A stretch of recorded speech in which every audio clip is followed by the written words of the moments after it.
প্রস্তাবিত বাজেটের যথাযথ বাস্তবায়ন চায় সাধারণ মানুষ। নিত্যপণ্যের দাম কমার খবরে এখনই খুশি হওয়ার মতো কিছু দেখছে না ভোক্তারা। নিয়মিত বাজার তদারকির মাধ্যমে বর্তমান পরিস্থিতির উত্তরণ তাগিদ তাদের। রিপোর্ট করছেন আদ্দিন সজীব।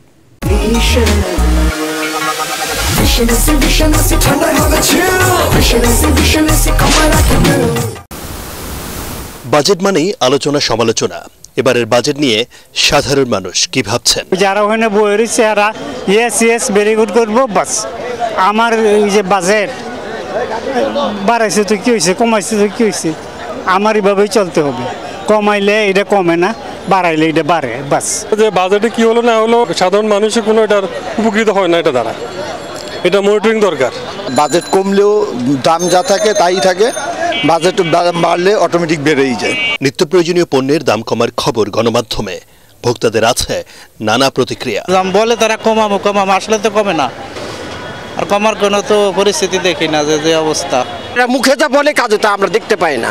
সাধারণ মানুষ আমরা ব্যাগ নিয়ে এসেছি ব্যাগ ভরে বাজার করব বলে, কিন্তু আসলে সম্ভব হয়ে উঠছে না।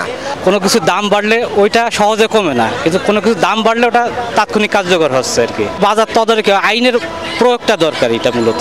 সরকারের উদ্যোগে কেউ কেউ আশাও দেখছেন। প্রধানমন্ত্রী সবকিছুতে আন্তরিক আমার কাছে মনে হয়, বাট ওনার যে মন্ত্রী সচিব যারা আছে তারা অ্যাকচুয়ালি সেভাবে ওয়ার্ক করতেছে না যেভাবে করা উচিত। দেখার বিষয়ে কতটা হয় বাস্তবায়ন। আদ্দিন সজীব, এটিএন বাংলা, ঢাকা।